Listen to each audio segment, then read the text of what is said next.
Алькатрас шоронгийн талаар та олон кинонд харж сонсож байсан байх. Хэрэв та бодит амьдралд тус шоронгоос хоригдлоод орсон гэвэл итгэх үү? Тэрнээс гадна 50 жилийн дараа захиа бичиж өөрсдийнхөө оргосныг хүлээн зөвшөөрсөн байна.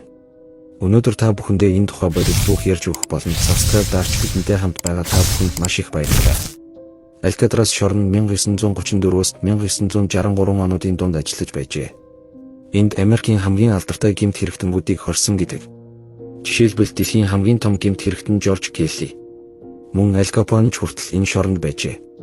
Алькатрас шорон хамгийн хүнд гэмт хэрэгтэнгүүдийн төлөө барьсан байжээ.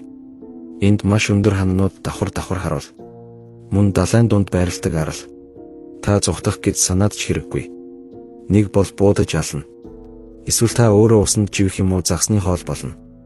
Усны урсгалын хурд маш хүчтэй тул мэргэжлийн шумбагчид хүртэл сэлэхтэй хэсэг хугацааны дараа амьсдах аюултай гэж хэлдэг юм байна. Алькатрас дэлхийн хамгийн өндөр хамгаалалтай шорон. Гэтэл 2003 онд маш сонирхолтой үйл явдал болж цагдаагийн албанд 50 жилийн өмнө энэ шоронгоос зугтсан гэж өөрийгөө илчилж захиа бичсэн байна. Гайхалтай. Хамтдаа учрыг нь олох гэж үзье. 1962 онд Алькатрас шоронгоос 4 залуу оргох төлөвлөгөө боловсруулсан байна.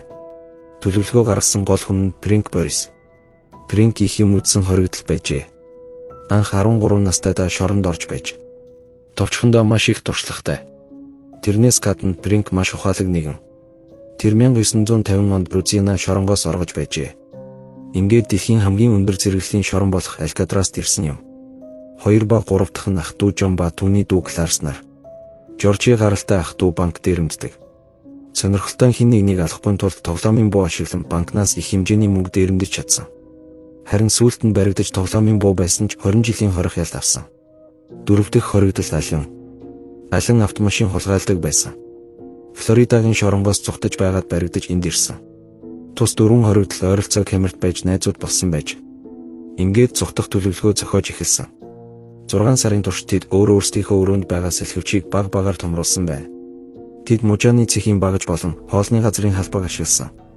Мөн тос сорогчийн мотороор өрөмдөх багаж хийж ашигласан. Хоригдлууд энэ ажиллагааг хөгжим тоглодог цагаараа хийдэг. Тэд хөгжим сонсдог байсан юм. Нүх бэлэн болсны дараа тэд дээд давхрын нүхний завсарт хантаац болон 4 м цав бэлдсэн. Мөн усны хүчтэй урсгалд ашиглах мод бэлдсэн байна. Энэ тухай жижүүр манаач хинч юу ч мэдэхгүй байлаа. Тэд өрөөндөө манекен ашиглаж байжээ. Үүнийгээ шүдний нойлын цаас нүх ухсан бетон шоронгийн өсчний газраас ус хулгайлж нааж хийжээ. Тэд далайг завтайгаа туулж цаашаага машин хулгайлж зүхтахаар төлөвлөгөө зохиосон. Зүхтах өдөр тэд эхлээд шоронгийн дээвэр дээр гарна. Гэтэл алан гарч чадахгүй үлдсэн байна.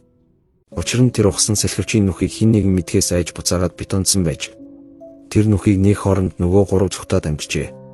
Тэд хашааг давж нөгөө бэлдсэн завтайгаа далайд гарна. За бүгдээрээ эргээд 2013 онд очие.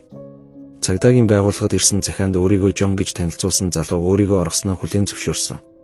Үлдсэн 2 оргодол хэдэн жилийн өмнө нас барсныг нь мөн өөрийгөө ходоодны хорт хавдраар өвдөж үхлийн ирмэгт байгаагаа дурджээ. Тэр захиандаа цагдаагийн байгууллагад ийм шаардлага хургуулжээ. Намайг 1 жилээр 20 имчилгээ хийж өгвөл би өөрийнхөө хүсэлтээр хаана байгаагаа хэлж хийсэн үйлдэлээ хүлээн зөвшөөрнө гэжээ. Гэвч энэ үнэхээр Жон байсан уу? Мэргэжилтнүүд захиагаа маш сайн шалгаж адил төстэй зүйл олоогүй гэсэн. Ингээд захиагаа хуурамч гэж үзсэн юм. 1979 онд Паул тэр 3 хоригдол тухайн үед усанд живж өгсөн гэсэн дүгнэлт гаргасан. Гэвч тэдний нэгийг нь ч цогцыг олоогүй. Тиймээс олон хүмүүс энэ дүгнэлтийг хүлээн зөвшөөрсөнгүй. Учир нь Америкийн нэгдсэн улсад энэ хэргийг одоо хүртэл хаагаагүй. Тэдний хэлснээр тэд усанд живсэн бол ядаж нэгийг нь цогцос байдгаа олдох ёстой. Шууган тараасан энэ хэргийн дараа тэд нарыг харсан гэсэн хүмүүс Америкийн энд тэндээс мэдээлж байсан. Гэвч үнэн худал нь одоо хүртэл тогтоогдоогүй хэвээр.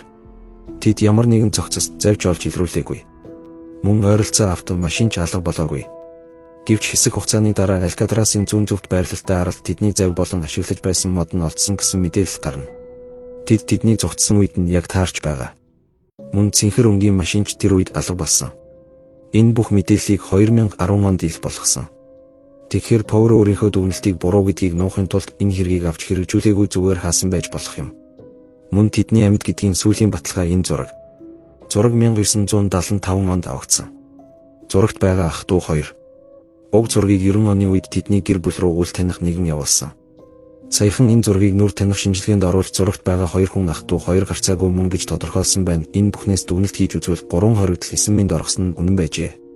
Та юу гэж бодож бай? Сэтгэгдэл үлдээж өөрийнхөө дүгнэлтийг бичнэ үү?